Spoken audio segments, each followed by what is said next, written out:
The Oregon Ducks are ready to heat up on the recruiting trail ahead of next weekend's spring game. We're going to be taking a deep dive into some of Oregon's top targets and more in today's episode of the Ducks Dish podcast.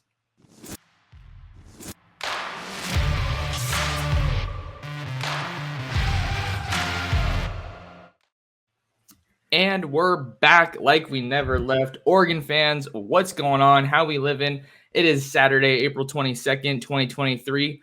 Thank you for tuning in to another episode of the Ducks Dish podcast. I'm your host, Max Torres, and I am joined today by one of our new intern writers over at Ducks Digest, Collin King, to talk some Oregon football recruiting. Collin, how we doing, man? Doing pretty good, man. It's really warming up on the trail. Let's get into it. Right on, man. Right on. Well, yeah, like I just said, Colin's a new intern for us over on Ducks Digest. He's doing some recruiting coverage, kind of getting his feet wet now in the podcasting side of things. But just before we get into today's episode, just kind of tell the listeners and the viewers a little bit about yourself, if you could. So I'm a senior. I live in Indiana, and I mean, one of the big things about me, I've been a Ducks fan since I was like 5. So really had aspiring dreams to do this, and finally now getting a chance to do it. So thank you again, Max, for that. And I'm going to Louisville next fall. So go Cards. Right on, man. There you go. Congratulations. Well, we got plenty of stuff to talk about. It's I could talk about recruiting all day, but the people came for some intel, for some notes, for some analysis, and we're here to give it to them. So starting things off, let's break down kind of some of the latest updates that we're getting on the recruiting trail at the quarterback spot. It looks like Oregon is really kind of focusing in, honing in, if you will, on two guys right now. Phoenix, Arizona, Sunny Slope quarterback Luke Moga, who has set a commitment for April 28th. And then St. Francis Academy out in Baltimore, Michael Van Buren, who just announced the top 3 of Oregon, Penn State, and Maryland. He's supposed to commit in early July. Let's kind of just open it up with those guys and maybe kind of get some of your thoughts. Yeah. So with Luke Moga, I mean, you're getting a extremely fast player. You definitely want that completion percentage up, which is the only real concern, but you are getting a fantastic, potentially great upside player here with Moga. He should definitely finish as a 4-star, I think, on most recruiting sites. And I mean, honestly, his numbers would be even higher if he wasn't at as bad of a team, I guess, saying that in the nicest way possible. So he's got the 6 finalists, BYU, TCU, Miami, SMU, Arizona State, and Oregon. And from what I know right now, it looks like he's going to be a Duck. So next Friday, we'll be getting a new addition potentially to the class. Now, Oregon fans, this is where you kind of want to maybe have a debate here. Do you want the one prep quarterback and one transfer guy, or do you want the 2 prep guys and then kind of see how it goes? Bring in Michael Van Buren. And then you look at in the past. So, like, prep guys, you have Ty Thompson still on the roster, right? And then you have other guys that we've seen in the past transfer in, like Anthony Brown has transferred in. We've seen guys also like Bo Nix, obviously. So I think Van Buren, looking at him, it's really kind of a question mark really of what does he want in a program and where does he necessarily want to go? Does he want to stay home or closer to home rather in Penn State or even Maryland for that fact? They're in his top 3 as well. Or does he want to come out west? He is just coming off of a visit and then he dropped this top 3, which was kind of expected to be his top 3 and definitely helps Oregon hone down their options at QB. I don't think that they're really going to look anywhere else other than these 2 right now, unless they absolutely need to. But do you want to share a little bit maybe about Van Buren? Yeah, sure. I definitely want to hit on a couple of your points because you got into some great discussion that we were looking to build on here. With Moga, I think it's an interesting recruitment because he saw this meteoric rise, and Oregon was kind of really right in the middle of it. And he's coming out of the state of Arizona, which is a state that is really on the rise in terms of producing top tier college football talent. It hasn't necessarily had a super high success rate, at least recently, at the quarterback spot. The most notable example I can think of is Spencer Rattler over at South Carolina, and he obviously took a little bit of time to really settle in.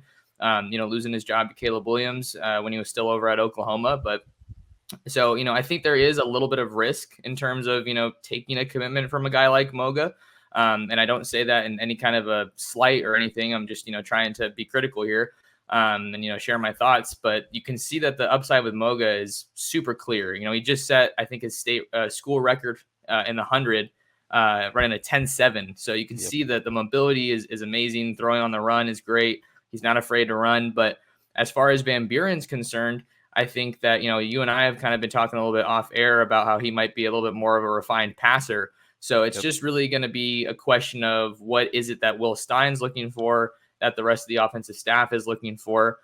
And it's so interesting, Colin, to look at quarterback recruits, because unless they're just bona fide studs, like absolute can't miss guys, it's more often than not that they're not going to see the field as freshmen, unless, you have a Trevor Lawrence situation, Bryce Young type of a deal. And he didn't even start right away, I don't think, because I want to say Mac Jones was still there. So, it's not something that's going to happen immediately. You have to plan it out for the future. But I think that Van Buren would be a really good addition for them, especially to do in the DMV area with a couple of different guys. Missed out on Nicholas Harbor this past cycle, but they're really looking to prioritize that area. But I'd be curious to dive a little bit more into, some of this, the numbers game, right? Like we're talking about with the prep versus portal. And I can throw on some Van Buren highlights as well while we do that.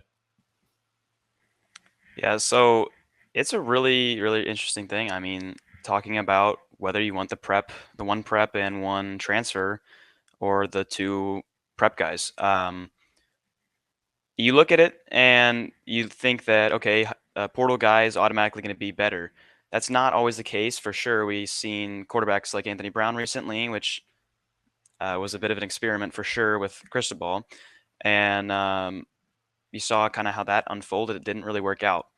You look at other spots, even at QB still here, Ty Thompson, the prep QB, also from Arizona, I believe Gilbert, Arizona. He hasn't seen the field much yet. And when he has, it was behind Bo Nix this season when he went down in that, which game was it? Washington. And then he saw a little bit in the Utah game, I believe, as well. He's also seen a little bit. He saw a little bit at the end of the bowl game against Oklahoma when that game was already decided. And it's just really a big question. And it honestly, it does matter about who is actually in the portal at the time, not necessarily predetermining what you want to do now. If you have the staff and you can hold on to that staff, then taking two prep guys definitely is not a bad decision. We saw last year Kenny Dillingham leave to be the head coach at Arizona State after one season here with Oregon. That was really one of the deciding factors for five-star Dante Moore to flip his commitment, another prep guy. And if you can just keep these guys together, I think that developing prep guys will work out pretty well. It's just you want to make sure you aren't predetermining, like I said, and you got to make sure that there is a definite spot for them. Like you don't want them to transfer in, take up a scholarship, and then sit behind a starter. Like, for example, you have someone transfer in behind Bo Nix. Well, they're not going to play. You want to make sure That's they're why DJ, actually, you didn't come. Yeah. And that's a big point because, I mean, obviously his brother's here, so I don't know what else you want to add on that part. Yeah, I think with we can kind of have maybe this be like wind down the quarterback discussion a little bit, but I really think that one portal and one prep guy makes the most sense, because let's just kind of toss out some hypotheticals, right? Let's say you can add Moga and Van Buren in this class. Fast forward to, fall camp 2024, you're going into that, really hoping and banking on Ty Thompson or Austin Novosad being ready to be your starter, or maybe even one of Moga or Van Buren. But I don't think that either of those guys have had the kind of high school careers or really, built themselves up as players that a lot of people in the industry, the industry experts, don't necessarily tab them as day one starter kind of guys. And like we were just saying, that's not common. And I just feel like with Ty Thompson's development, we haven't really seen enough from him, I think, to support the confidence in taking two prep guys. And I think that you can even, obviously the film speaks for itself. And I've said multiple times, he's not put in the best situations. He hasn't had consistent offensive coordinators. Those are challenges, but you got to roll with it. There's nothing he can do about that. But I think the staff bringing in Matt Rush, that 5th-year transfer dude, in the spring, may be a little bit telling of where they kind of are at with Ty Thompson in terms of their comfort with him and confidence with him. I'm not saying that they're not confident in him, but what can we draw from these moves? I feel like with college football, a lot of stuff doesn't necessarily get put out there as blatantly as it does in the NFL in terms of media coverage. So sometimes you got to read in between the lines a little bit. I'm not saying that that's the reason that they brought him in, but I'm just throwing out that possibility. So that's kind of my last piece. I feel like one portal, one prep guy by far makes the most sense and is the safest way for them to go. Yeah, I'd have to agree with you there. Although I do really like the idea of developing them, developing prep guys, that is, there's a very big risk with it. And yeah, I'd have to agree with you there. Right on. All right. Well, let's hop into our next little subtopic here. Trying to get the ticker up, but it's giving me a little bit of trouble. So give me one little second here. We're going to talk about USC wide receiver transfer Gary Bryant Jr. He's definitely the biggest name that the Ducks are tracking right now in the transfer portal. He has set a reported commitment date of May 13th, according to Greg Biggins over there on 247. Does an awesome job in the SoCal area and really nationally. Been able to see Greg at a lot of camps and stuff, which is dope. But yeah, so May 13th. I think Oregon wasn't the last visit that he took. I think it was Oregon and then A&M. I might be getting that mixed up. No, you get it right. But this is an interesting guy to look at right now because it looks like Oregon's in the driver's seat. From the people that I've talked to close to the program, it looks like they really like Oregon's chances. Not necessarily a done deal or a home run type of a decision. But it's looking like they're in a really good spot here, and that would be a good addition for them for sure. I think that Bo Nix has played a big role in that recruitment. He talked about it as much when he was looking to bring Tez in, saying, I talked to the wide receivers in the room, Chris and Troy, and I'm like, hey, I want us to have a competitive room, and they were like, we're all for it. So it would be a big addition. He could do some he could have some additional value in the return game as well. But I think the question for me, Collin, kind of becomes, if he were to come to Oregon, where does he stack up in that receiver room, and who does he maybe displace in the depth chart from kind of the early grip that we have on that position right now? Yeah, so bringing in Gary Bryant Jr., just go over his stats. So this past season, he only had 2 receptions for 15 yards. But his prior season in 2021 was very, very good. He had over 570 yards, 7 touchdowns. He also had a rushing touchdown, which is interesting. But who would he displace? You have the freshman coming in, the big freshman, 5-star Jurion Dickey. He hasn't been fully healthy since the end of his season. You look at that, and he's also not on campus, if I recall. He will be one of those kind of normal date, I guess, guys there for the summer. You look at guys like Josh Delgado, who are just kind of right on the edge there, kind of holding on to a spot. And you wonder if a move like this would push him maybe to the portal. You also look at other guys. So you brought in Alabama wide receiver or former wide receiver Trayshawn Holden. Spring's gone very well for him, according to everything that I have heard from media availability and whatnot.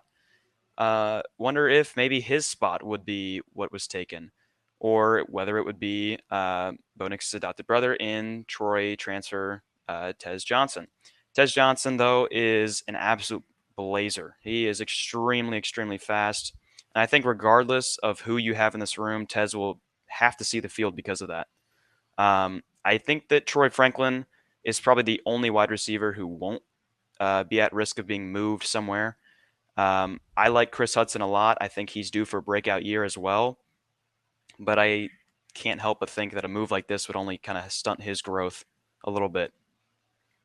Yeah, you mentioned a lot of good points there. And I think that the one about Troy having the only lockdown spot makes a lot of sense. But at the same time, I think bringing in high school versus transfer portal guys have two very different, messages and two different sets of expectations, Yeah. because no one's transferring to your school to ride the bench. When not the high school guys are signing with you to ride the bench, but there's different levels of expectations, that come with that. And I think that Trayshawn Holden, he's been doing a really good job. He's kind of their big body wide receiver, along with Kyler Casper, who I also think is Yep. in line for a breakout year. 6'6", 200 pounds, freak athlete kind of a guy. But Trayshawn Holden's been doing well. I was talking to somebody the other day that was able to take in that scrimmage last weekend, and that was the same point that we just keep hearing. The more people I ask, Tez just moves differently. He's so Yep. fast and kind of just on a different level from anybody in that room. So that kind of makes me think that spot in the slot is going to be more open than maybe people had thought going into spring, with that being kind of Chris Hudson's job. But then you also have Jurion Dickey, who's coming in. And I mean, everybody's expectations is that he's going to be playing a very significant role. I don't know if that means starting right away. I'm going to be interested to see how his kind of transition compares to Troy Franklin, because we saw Troy Franklin a decent amount in 2021, but Oregon couldn't throw the ball. It was a bunch of check downs and just a mess of an offense. But then, once he got under Kenny Dillingham's system, he was just getting let loose. And that's what Will Stein wants to do. He said, I think a lot of people took it out of blew it out of proportion when he said plays are overrated, players are what matters more. I get the sentiment, but I think that there's just so many good guys that Oregon's going to have. But I don't know where Gary Bryant would slide in, because he's an experienced guy, and he had a pretty good year at USC before these transfers came in. Addison and Mario Williams and Brendan Rice. And he kind of got pushed to the wayside. And Oregon was a top school for him coming out of high school. Washington was also recruiting him when Junior Adams was on staff. So I think it's shaping up to be a really good addition for Oregon. But like you mentioned, guys like Josh Delgado, Justice Lowe is a younger guy they're looking to try to get more involved this year. I think it makes the room more crowded, but at the end of the day, you're giving yourself more options, and you want to be a more dangerous offense, and I think that's something that Gary Bryant ultimately allows you to do. So I think that if he wants to come, you're going to take him, and then try to figure out the depth chart later. Yeah, and just to add on a little bit, as to some of the other guys that are definitely in the mix too. Like you mentioned, Kyler Casper, he is definitely in the mix. He is a guy that could be towards the bottom in a sense, or he could be very, very high up. He is a very high potential player there. He's also from Arizona, if I recall. Going back to that Moga stuff. You also have Justice Lowe, like you just mentioned. I believe that was the first flip that Dan Lanning had as a coach, flipped him from Utah and had him come in. He was only a 3-star, and now he has already, I guess, passed expectations in spring, and he looks to be a potential big-time player.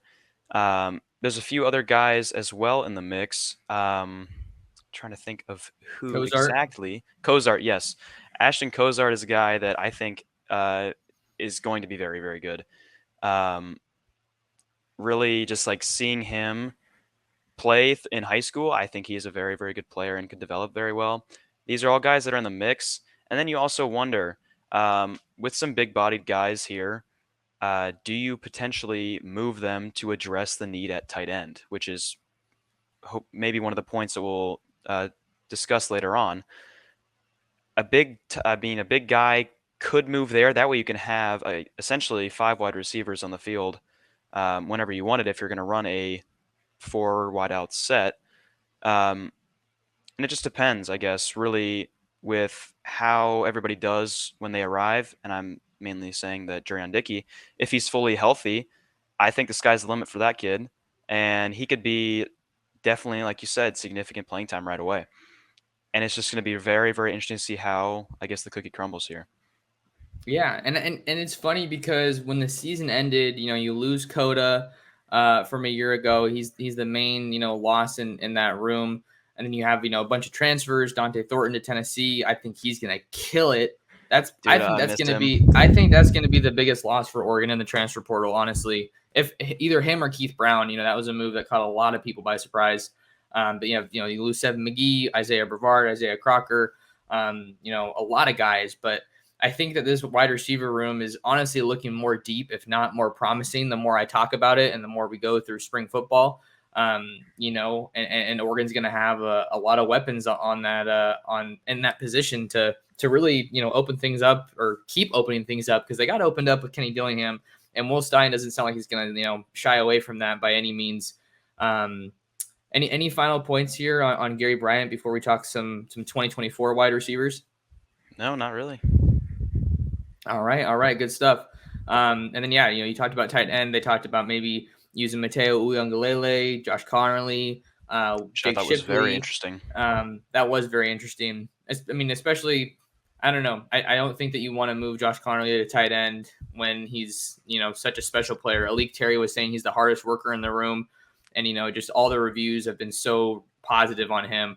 I don't think you want to move him to tight end. I also don't think you want to move Mateo to tight end because you want to have him focus on one side of the ball. But, I saw him in those games against Mater Dei last year where he came up with some huge plays at tight end. So, it's there. The skill is there. We also look like moving Connerly would maybe mess up his development at tackle because he's slated to be the starter. I mean, second year being a starter at Oregon, that's a big thing for sure. And you have a very solidified line that lost a lot of people. And Connerly on that potential left tackle spot, I believe. That's going to be big. Yeah, maybe you have him at left tackle and then, Ajani over at right tackle. I think he played most of his snaps at right tackle at Rhode Island. But I think, also the last thing on the tight end deal, they're looking for more help in the portal. They've made a couple offers there. And they had that North Texas guy. Yep. So we'll see what happens there. But I also think that we don't want to blow this out of proportion, because I think they're referring to moving guys potentially just to kind of get them through the spring. Maybe not so much a full-time move that carries over to the 2023 season. But that's why we got to, just try to keep our hand on the pulse of everything and see what's going on. So we'll keep tracking that storyline. Let's get into some 2024 wide receiver recruiting, because just like we talked about how it's so interesting to see how the depth chart is going to ultimately shake out at Oregon this year in 2023, I'm so fascinated, Collin, with how they're going to continue recruiting the wide receiver position at Oregon. You already got two great commitments in Tyseer Denmark and Jordan Anderson. Jordan Anderson, such a vocal recruiter, probably the most vocal recruiter in this class so far, without a doubt. But there's so many guys that they're in a really good spot with. A lot of them have made it out to campus recently. So I'm just going to throw some names out there. And then I have one guy I want to, kind of start on first. And that's Gatlin Bear out of Burley, Idaho. This is the fastest recruit in the country. That's pretty, undeniable at this point. He just put Oregon in his top 5, along with Boise State, Nebraska, Michigan, and I think there's one other school, but I can't remember. But those are some of the schools in the mix right now, and he's in Eugene this weekend to run in the Oregon relays. He did a really good job. Has a record of 10.14 in the 100. Beat Roderick Pleasant in a race earlier this spring. I think it was a 60 meters. One race, don't want to make too much of it, but like that just shows you the level of speed this guy has. And he's in Eugene for the relays, but I'm pretty confident that he'll end up making his way out to the football facility. The staff isn't going to let that opportunity, pass him by. And then just a couple of the other names, and then we can get into it. You're also in a good spot with Ryan Pelham, who is an Oregon legacy with Don Pelham being the former linebackers coach. You have Aaron Butler out of Calabasas. He's currently in Boulder right now for his Colorado OV. His dad played with Dion in the NFL, but Oregon's trending for Aaron Butler out of Calabasas. Then you also have Dylan Gresham out of San Jacinto in Southern California. Crazy productive. So there's all these good guys that Oregon's pushing for, and it kind of just makes you think, how many do they want to take, and who do they like the most? Yeah, so you look at this class, like you obviously said, they already have Jordan Anderson and they have Tyseer Denmark.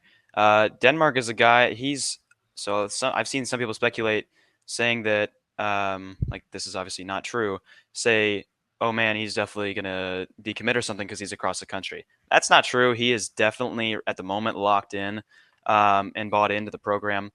And I think that him also being in Pennsylvania could help their chances for Van Buren just being that close. That's beyond the point. You already got 2 years old. And You look, I guess, at some of these other guys. You look at Pelham, who was on campus not that long ago.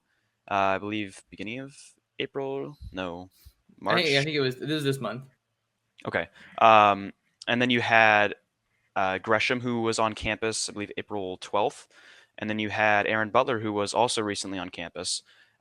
With both Butler and Gresham, you have you are the leader in 247 Crystal Ball predictions. With Aaron Butler, you have two, one from Greg Biggins over at 247 Sports, and the other being from Steve Wiltfong at 247 Sports. And then Gresham's prediction is also by Steve Wiltfong.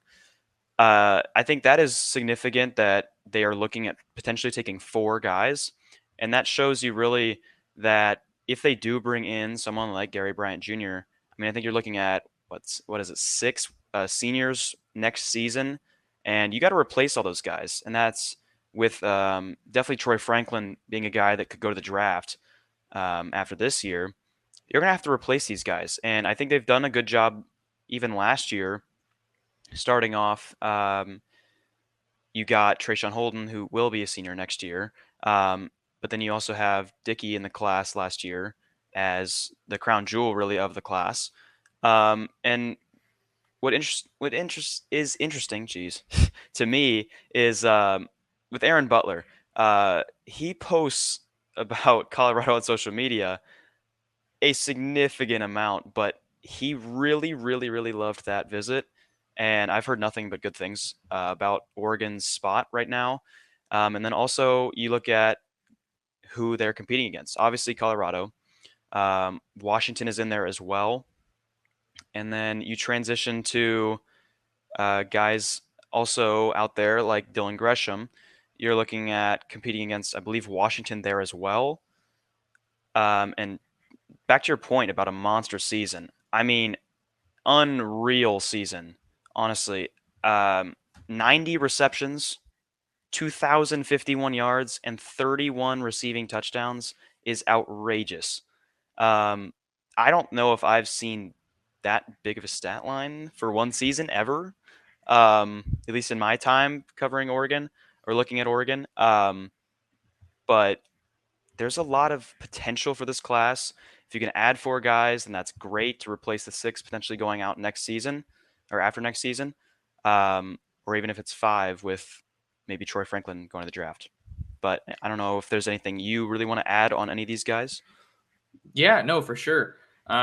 Just before I do, how are we doing on time with you, Colin? I know we have one more kind of topic we wanted to get into. Oh no, we're good. You're good? Okay. So I just got some Aaron Butler highlights on here. But yeah, here's the thing with Aaron Butler. I mean, the dude's tape is ridiculous, and you got to watch Dylan Gresham's too. I'm not sure if we'll get it on this episode. Um, but with Aaron Butler, I think when I kind of first started covering him, when I first talked to him, I've talked to him 2 times now, and he was kind of hard to get a read on because he was speaking so highly of every school that were in his top 5.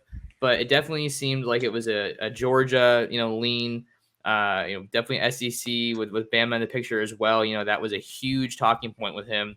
But he was telling me that the conversations he had with Will Stein were some of the best conversations he's ever had with a coach. And, everything that we're hearing is that was, a home run visit when he went out to Oregon. I even heard that there was some buzz that he pushed back his Georgia OV after that visit. I'm not sure if that's the case, but because he's in Colorado right now, and that was still the plan. But the interesting thing to, I think, monitor here with Butler's recruitment is obviously his relationship with Jordan Anderson, 2 top SoCal wide receivers, but also Deion Sanders playing with Aaron Butler's dad in the NFL. I think that is a factor in this recruitment that could really kind of change things up and maybe cause some chaos, because he's getting predicted to Oregon right now, albeit not with high confidence. And there's still some time. I think he's looking for a summer decision, early summer. But just think about it. If you were in the NFL and one of your teammates that you played with was coaching and was recruiting your son, that's going to carry significant weight. I'm not, predicting that he's going to end up at Colorado by any means, but I'm just saying, like, if we don't be surprised, especially after this weekend, if we hear more and more buzz about Aaron Butler in Colorado, because that's a significant, aspect and factor. And then, the Deion factor is real, as far as just he wants to push you to be the best in, whatever it is, whether it's football or your career or the classroom. Like, I think there's just a different level of, mentorship and relationships that we're seeing and hearing about with Dion as a head coach, because he just has something that no other college football coach has. And that's, as a head coach, at least, as an NFL Hall of Famer, he's got the hype, he's got, the reputation, whatever it is, he's checking all the boxes. All that being said, I'm super excited to see what Colorado can do. I was listening to a pod the other day that said, 5 games would probably be, if they don't at least win 5 games, then that's kind of a letdown. So I'm not expecting it to be some kind of miracle turnaround there, but I am excited about what they're going to do. And they're definitely a team to watch for with Aaron Butler, and they could be some big competition for Oregon. Yeah, I think they are in it for a lot of recruits, definitely because of Dion. I mean, obviously, no one's going to want to go to a team that's 1-11 prior to Dion being there. Dion coming in, I don't see if you're a defensive back why you wouldn't want to go there.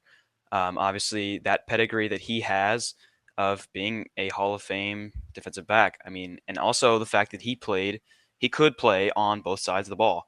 And I think that's something that definitely also would be intriguing to Butler here. He's a guy that doesn't want to play defensive back in college. That's at least speculation to why he decommitted from USC originally. And he wants to play wide receiver. So there's also potential. I mean, Dion could talk to him and basically say straight up, I know how you can play both sides of the ball. And he's also got guys like you got Travis Hunter there, who's going to play both sides of the ball. And I think it'll definitely be interesting after this weekend to see what comes out of it. And going forward, does he schedule maybe an unofficial and then an official to Oregon before his visit? And also the timing of each visit. Obviously, Colorado getting an official right now is kind of good for Oregon, honestly. Can they get the last official? Yeah, so that'll be, we'll have to keep an eye out on when that official visit gets scheduled. The last point that I want to talk about, and then we can move on, Colin, with the 2024 wide receiver recruiting. I don't know if you've noticed this. I kind of just noticed it while we were, recording here. I feel like a lot of these guys that we're talking about and that Oregon's going after, got some Dylan Gresham highlights over on the screen now. If you guys are watching us on YouTube at Oregon Football Max Torres, make sure to drop a like and a comment, subscribe to the channel. But a lot of these guys are the same body type. And I think that's something that you really have to consider in this class, because, Trayshawn Holden's a bigger body wide receiver. I can't remember how much eligibility he has, but I think we were saying that he could come back in 2024. 2 seasons. Okay. So yeah, let's just, operate on the assumption that he can come back in 24. You're losing Troy Franklin, who's not necessarily a big body wide receiver. He's got good height, I think 6'2", 6'3", but he's not really bulked up, kind of more of a sleight of frame guy. But then you have Jordan Anderson and Tyser Denmark, which are pretty much kind of the same body type, I want to say. There's not a lot of top-end guys that are, 6'3", 6'4", 6'5" in this class. A lot of them are between, 5'11" and 6'2", at least that Oregon's going after. But they did land in the top 5. A guy we haven't even talked about yet, for James Madison, the second out of St. Thomas Aquinas and Fort Lauderdale. And I think that he's a name that maybe isn't getting talked about enough with the wide receiver recruiting for Oregon. You got FSU, Louisville, Missouri, and Michigan also in the mix there for James Madison. And he, like we saw with Michael Van Buren, who we were talking about earlier, he came out with his top 5 right after that Oregon visit, which I think is kind of telling about, where Oregon stands. And both he and Dan Lanning are Kansas City natives, and he probably has the strongest relationship with Dan Lanning of any head coach that is recruiting him. And he is more of that big body wide receiver. So I think that that's something that we definitely have to keep an eye on, as far as just, Oregon needs to be conscious and, observant. You don't want to get a bunch of studs that all have the same type of game and all have the same type of body type. That said, I think they do have to operate and, manage this class with the assumption or the hope that Kyler Casper's going to be able to break out and be that big body guy for you. Yeah, and it's interesting you say that about James Madison, which I think Oregon's in it for sure. I don't have a whole lot of intel on him, other than that I have heard. Obviously, I'm not going to say that this is fully confirmed, but from what the intel that I've heard, FSU is definitely towards the top I won't say they're the top team, but they are definitely towards the top there. Um, and they're a team right now that's very, very hot on the trail. Obviously, you saw them flip somebody from Georgia, which was five-star tight end Landon Thomas. That's extremely hard to do. Flipping a tight end, especially of that caliber from Georgia, with their pedigree or their prestige rather at tight end recently in recruiting. That's very, very hard to do, and they have started to heat up a bit. Um, I would definitely like to see Lanning go back into Missouri again. We saw him go there for four-star D lineman Tioni Gray. He flipped him from Missouri, and getting another guy out of Missouri would be very, very good. And I think also building a Missouri to Eugene pipeline could be something very, very special, considering that there's a lot of top talent there right now. You look at there's the number one defensive lineman in the nation, or Williams Nwaneri there, and maybe you could get some vocal recruiters in Missouri that could help you out and try to get you, I guess, in more on that race. Uh, Williams Nwaneri is currently also at Colorado, which we talked about with Butler being there as well. And this wide receiver class we're still looking at. This will be very, very interesting. There's going to be one key domino that will fall, and whenever that does happen, I'm assuming most of these guys will be committing over the summer. I don't really have a timeline on James Madison, but most of these guys going to go over the summer, and then as one commits, then it'll start, I think, popping for sure. And then even Pelham as a guy that we haven't necessarily really looked at as the key target or the priority target, but it's looking to be an Oregon versus USC again battle for another California guy, which is a very, very important one that Oregon has won a few battles on in California. Dan Lanning's done a very, very good job there. Um, and yeah, I don't know. You want to add anything, Max? Yeah, yeah. So this will be the last. I can kind of wrap up the recruiting talk here on the wideouts. But I mean, here's another thing that you need to consider, Colin. I mean, you probably know this, but maybe people kind of forgot. Jordan Anderson and Ryan Pelham were teammates at Millikan last year. Yep. So like, you have that aspect of it. You want to team up again in college. And then you have the Riley versus Lanning recruiting battle. Lanning's won a lot of those battles recently, but admittedly, those are defensive guys. I think I talked the other day about, how people get kind of butthurt when I'm talking about how Oregon's running through LA, and getting some of these top, USC targets possibly. But it's also been pretty apparent that Lincoln Riley prioritizes the portal over high school guys. So I think that's going to, help him and hurt him in some ways. So it's interesting to see how Lanning kind of manages the portal. But what was I going to say? With Madison, we talked about Madison. I thought there was one other point that I had on the tip. Oh, another guy we were talking about, the Missouri pipeline, Jeremiah McClellan out of Christian Brothers. He's a guy who has Oregon in his top schools as well. I think he's probably maybe trending more towards Ohio State right now. What receiver isn't? But just to your point about the Missouri pipeline and how that's huge, and I think that I saw a report from Chad Simmons, I think it was, that said that Williams Nwaneri is going to take an official to Oregon. Yep. So they're staying involved there. And we're talking about all these guys, Colin, and I really feel like I just want to reinforce the point, like, if not this next week or weekend, like Oregon recruiting is going to go crazy. Like they've just been putting in so much work. I thought it was going to happen a little bit earlier when they kind of went on that little run of like three guys with, Ferguson, Flowers, and Gray.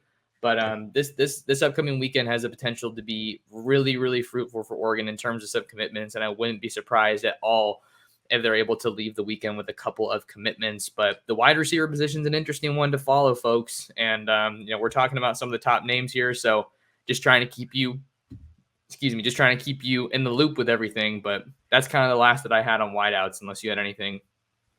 I don't have anything to add on the wideouts, but talking about maybe it starts to heat up big time here, I would definitely agree with that. I think that this weekend especially will set kind of the woodwork to see. This should be the final time. I believe that Moga is in Eugene right now, at least from what I have written down here. I'm not sure if that visit's still happening or not. But this should definitely be a weekend that we'll see a lot come out of. And definitely next weekend, obviously the spring game. Those will be huge weekends. Oregon should get a commitment the night before the spring game with Moga. I believe we're staying in a great spot for him. There's a lot of guys outside of Moga that obviously we stand very, very high on the list for. And we've talked about a lot of them here, but also a guy that I want to talk about is defensive back from Junipero Serra, uh, Dakoda Fields.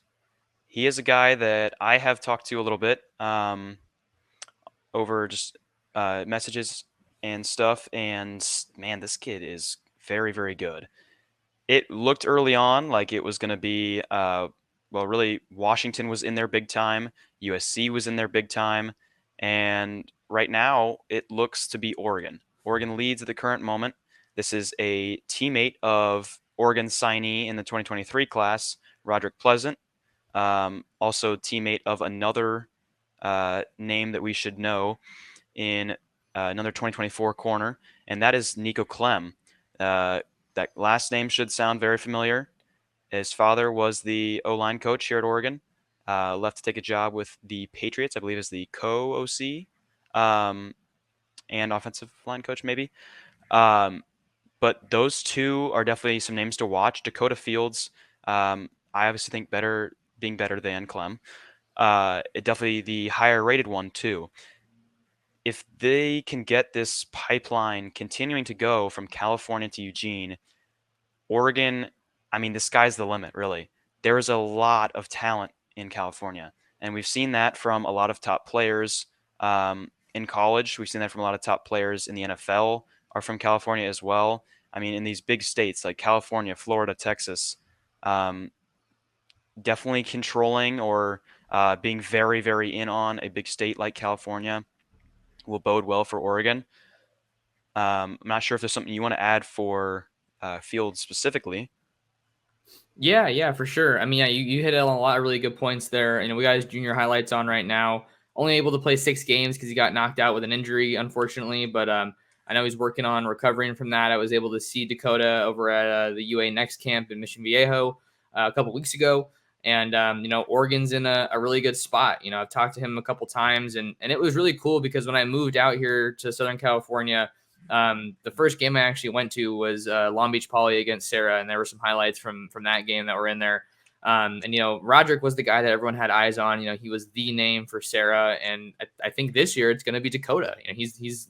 I was being told, you know, by people around that program and the LA scene, you know, Rod's the guy now, but Dakoda is going to be the next dude out of you know, Sarah and Southern California in terms of cornerbacks. And you also have St. John Bosco as Marcellus Williams, who was just out in Tennessee and Louisville, I want to say recently. But Dakota's that guy, you know, 6'2", 6'3", 180 or so, and he can move. Like, that's the biggest thing that I think Oregon's looking for. You know, we talked about it a little bit with Dalen Austin last year in the 23 class from Long Beach Poly.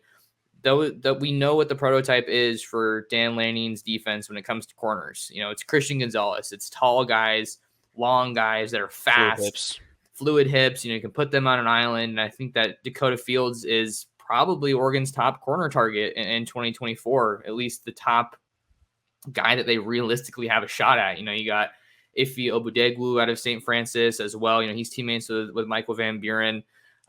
He leads there, unfortunately. Yeah. So I don't think that the buzz is super strong there for Oregon. But you know, Dakoda Fields is a guy that I feel very confident in saying that Oregon leads for right now.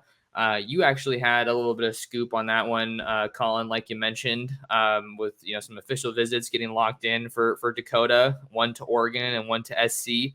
When I talked to him, he was saying that he's gonna, you know, trim his list down in the next month or so, and you know, release an updated list of top schools. But I think you and I are kind of on the same page, and we can agree that this is really has all the makings of an Oregon versus USC recruiting battle. I think that Oregon really sits in a good spot here, especially after hosting them on campus recently. They're just continuing to strengthen their relationship. I think that as long as Demetrius Martin and Rashad Wadood are on this staff and Dan Lanning's on this staff, like I just don't see them missing out on top DBs out of SoCal. But all that being said, he has been to SC a lot recently. I think he said 3 trips in the last month and a half or so.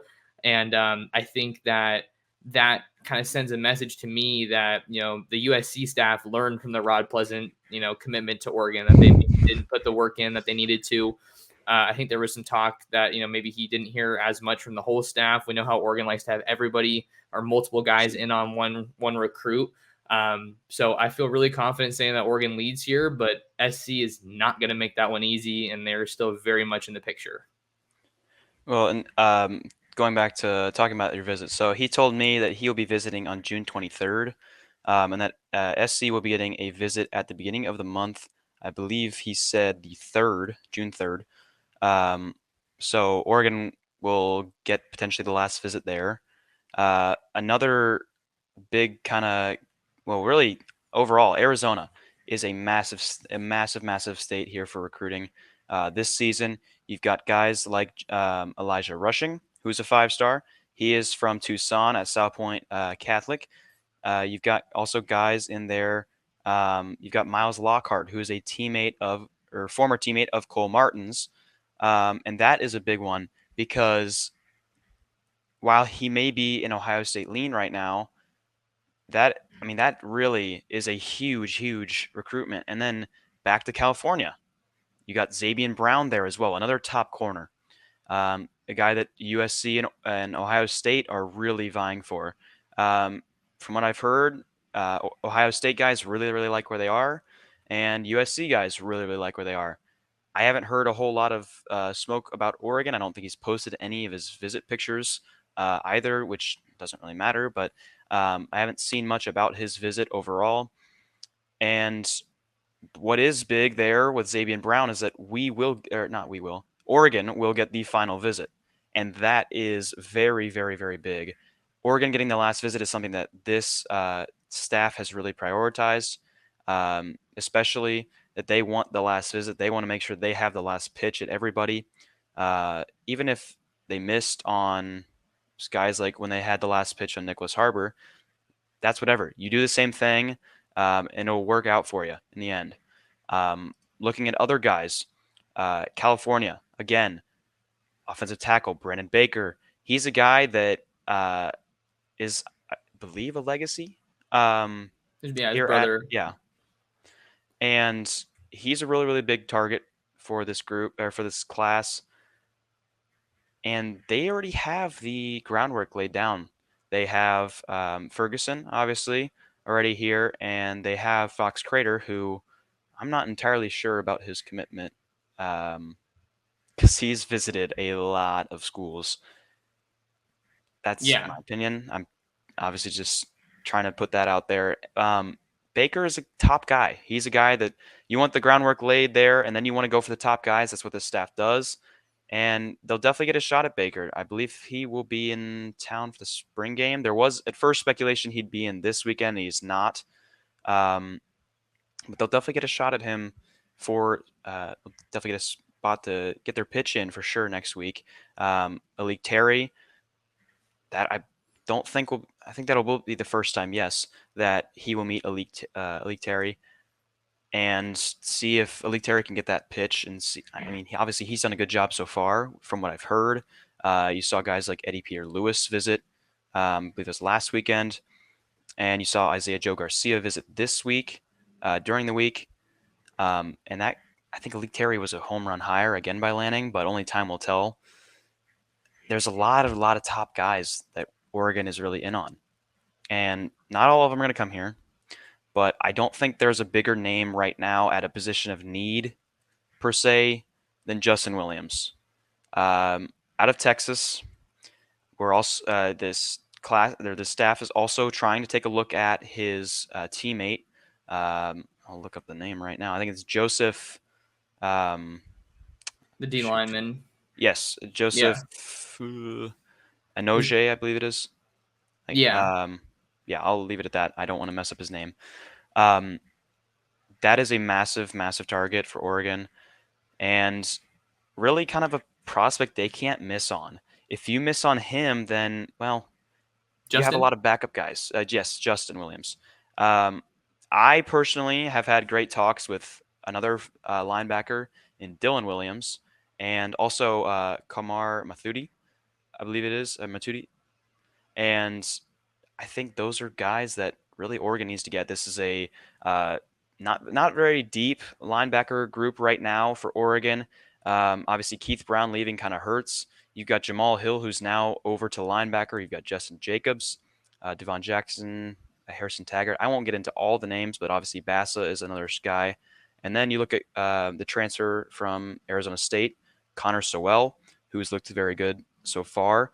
These are all mostly aging guys, other than Taggart and Jackson, that you are going to have to replace sometime soon. And this linebacker class has a big potential to bring in 4 guys, maybe, um, just like wide receiver. I think it's more realistic that we bring in 3, but 3 to 4 is definitely something this staff is prioritizing. And I wouldn't be entirely shocked if we try to get Justin Williams or Dylan Williams, maybe even Kamar, on board very, very soon, and let the dominoes fall from there. Yeah, no, it's lots of really good stuff there, Colin. Just to kind of wrap on Dakoda, and then maybe we can start to wind down a little bit with some, follow back on some of those notes that you had there. Dakota Williams is, or sorry, Dakota Fields, excuse me, getting my names mixed up here. He's a big target for Oregon, especially out of Southern California. No commitment date just yet, but feeling really good about Oregon's shot there. So definitely wanted to just kind of wrap that up on Dakota. And just, he's been high on Oregon forever, over a year ago. I think Oregon was the team to beat, and he's taken some visits, but Oregon has just really remained at the top, I think, in this one so far in his recruitment. So to kind of wind down a little bit, you talked about a lot of big names there. Kamar Matudi is a guy I got to meet at UA Next. He's going to be in town for the spring game at Oregon. Took a trip out to Utah recently, Washington as well. Those are some other schools that are still in the mix. That's just a freak athlete kind of a guy, led his league in tackles and rushing. I say that every time I talk about him, but like, that's just insane to me that someone could do that. And then you also have Dylan Williams, another former USC commit that Oregon looks like they're in a really, really good spot for. I think he's got a couple officials set up to Texas, Michigan, Miami, and I think Oregon's going to get an official. It's just a matter of when. And how does that line up with his commitment date? Because like you said, that's a big part of their strategy, is trying to get that last OV before the commitment date. And then Justin Williams is a guy that Oregon had so much momentum for last fall. I actually thought a commitment was coming based on one of the sources I was talking to out in the fall. But, then he kind of kept blowing up. Now he's got a top group. I want to say it's like down to 6 or so, but it's like Bama, Texas A&M, Oregon, Auburn, USC, schools like that are in the mix. So linebacker is a spot that could definitely take off. And I'm wondering too, Colin, I kind of be curious to get your thoughts on this. We know a bunch of guys that Oregon's in a good spot for, but an interesting part of recruiting is the timing. The timing is everything. I wouldn't be surprised. I mean, I don't want to be too confident, but I wouldn't be surprised if hypothetically Oregon has 3 or 4 guys right now that are like, hey, let's make this happen. And they're like, okay, cool. But hold off. Wait until we get you up here for the spring game. Wait until, we have all that buzz and momentum around all that hype around the program, and then, pop off. Like, I think that's very, very realistic. We talked about Dylan Williams. I wrote my next 5 to commit story, not too long ago. I think it was after Aaron Flowers committed. And, Dylan Williams was a guy I listed that I was very confident about. Kamar, Nate Frazier is another dude out of modern day who has also seen a meteoric rise up the recruiting rankings. I think he's on 3's number 1 running back. He may not even be the best running back on his team, which is wild. Yeah, Jordan Davison's a freak over there in the best way. That's not an insult. Do your friends say that, Colin? I know you're a bit younger than me because you're in high school, but like, do you guys say that? Like, that guy's a freak? Usually, obviously, we'll try to add athlete at the end, just make sure we don't sound, I don't know. Too mean. There's a little bit of a stereotype with that word, but it's whatever. I mean, I think that Frazier is a stud. I think that he could be a guy that comes in, competes right away, and definitely fits in with what Coach Lachlan wants to do. I posted a quote from him the other day. If you're a soft, I'm just gonna censor it, but if you're a soft batch cookie, then you need to get away from me. And they have a bakery for that, and that's like, if you are a soft batch cookie, they have a bakery for that called the Transfer Portal. And so cool. I think that speaks volumes. I mean, we saw a few guys transfer out. Obviously, you could technically consider McGee the wide receiver / running back. You saw Sean Dollars leave. You saw Byron Cardwell leave. I'm not sure if I'm missing another one. But that really speaks volumes, I think, to what this group wants to do, how they address everybody on the team. And really, this staff has just nailed recruiting so far. They've been very, very good. I want to take a quick look at some of the other guys. So I mentioned Baker earlier, Brandon Baker.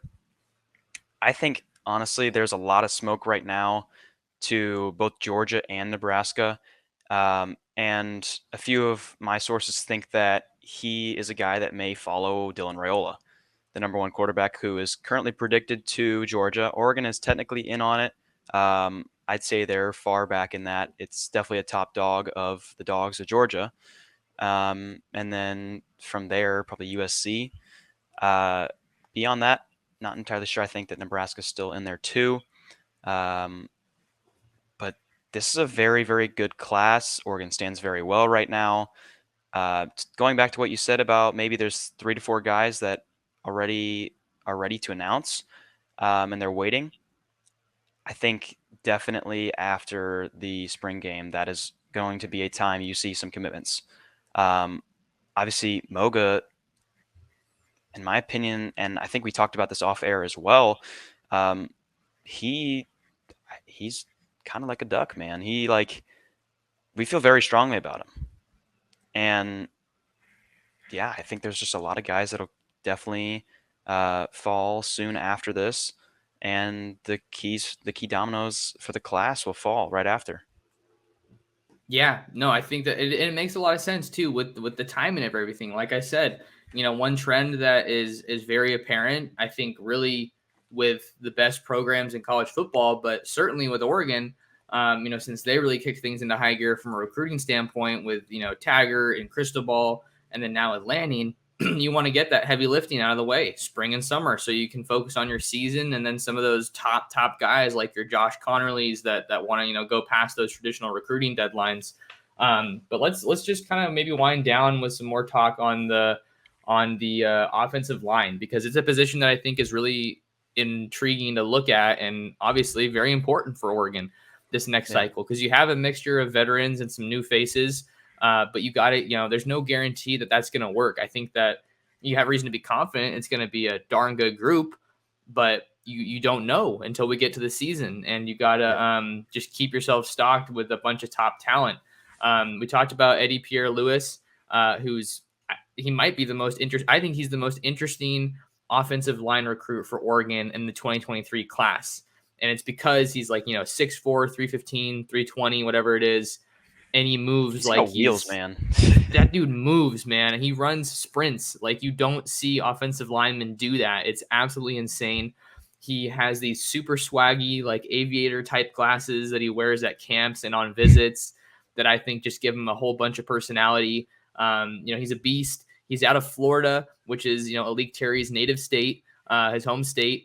And I think that kind of makes them a contender. They already got Dallas Wilson in 2025, long way to go to hang on to him. But Alik Terry is a guy that's obviously going to help you with your Florida recruiting, which has been one of the most difficult states for Oregon to recruit in recent years, because it's all the way across the country. And, so many of those guys go to your Alabamas, your Georgias, your LSUs, your Clemsons. But they're doing what they can to try to find those guys that they have a good shot at. You don't bring guys out to Eugene from across the country unless you feel like you have a good shot. And then a couple other guys. You got Bennett Warren out of Fort Bend Christian Academy. He's an offensive tackle in Sugar Land, Texas. And then Isaiah Garcia. That's a guy that we can maybe talk about a little bit more, and then we can get out of here. He's at Corner Canyon now, which is, I think most people view that as the school in Utah. That's where the Ducks found Jackson Powers Johnson and Harrison Taggart. But Isaiah Garcia was on campus last weekend, and the buzz kind of coming out of that trip is that it's looking like an Oregon versus USC battle there. Went to USC the week before, and I think that Oregon really knocked that one out of the park. And then you got some good Utah connections on the roster that I mentioned, and I really like Oregon's shot there. But we got to see what the timeline looks like and where else he trips out to, because that's how we try to kind of draw some conclusions and really see where someone's at. I haven't quite heard what you have heard about Oregon versus USC, and I haven't really been fully invested on his recruitment. Really, I had heard good things from the last time he visited Utah, and heard that they were very much trending for him. Utah does a very good job at recruiting O-line, which means that they will definitely be a contender regardless. And considering it's in state, I think it will be hard for any program, either Oregon or USC, to pull him away from his home state. I'm not sure where I think we stand, like in terms of first, second, third. Um, but maybe you have a bit more of insight on that than I do here. Yeah, I don't really know necessarily, first or second, but that's kind of what I was being told, is that it looks like the focus is on USC and Oregon right now. And the interesting follow up to your point is, I was also told that it's looking like Utah has lost a bit of steam in that recruitment, and that they're actually maybe not as involved or as favored as some had previously thought. With the momentum that they have on their recruiting trail, back to back Pac-12 championships. Never really been a team that's recruited very heavily. They've always been a school that's done more with less under Kyle Whittingham.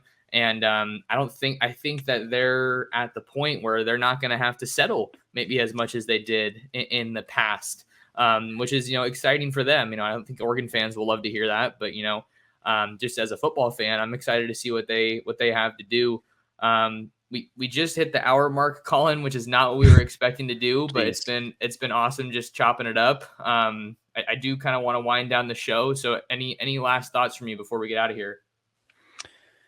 Nothing much yet, I guess. I'm sure we'll see a lot this week and in the following week.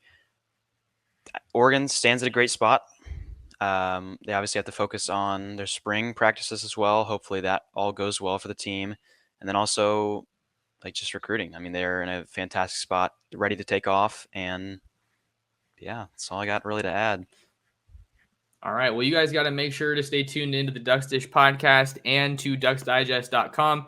That's where you can find all of my written work as well as Collin's written work. He's starting to ramp it up a bit. Want to hopefully get him going on some recruiting interviews before too long. But yeah, it's going to be a pretty big week. I mean, if not for commitments leading up to the spring game, I think you're going to see some more big names get added. I'd be surprised if Dylan Williams didn't make it out, but we'll have to see, because everybody wants to get that guy on campus. He's a big name. Got to see if Moga is going to be in town next weekend or this weekend, because that's what he told me it was going to be this weekend. But then he came out with his top schools and his commitment date, so things can maybe change up a little bit. But it's going to be a busy week. I'm bummed that I can't make it to the spring game. Going to try to see if I can watch some. I'm going to be at a wedding in Texas. So the social calendar is not aligning very well with Oregon recruiting and football right now, but we got to make it work. I'll do the best I can to keep you guys up to date. And then before we get out of here, Collin, where can people find more of you and what you have going on in this space? Wanted to give you a chance to plug all your pages and whatnot. So I'm on Instagram on the @ right here @ducks.insider. You can find me on Twitter. I believe it is.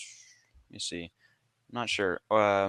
Insider Ducks. Insider, yeah, @Insider Ducks, capital I and capital D, and yeah, and then find me on Ducks Digest.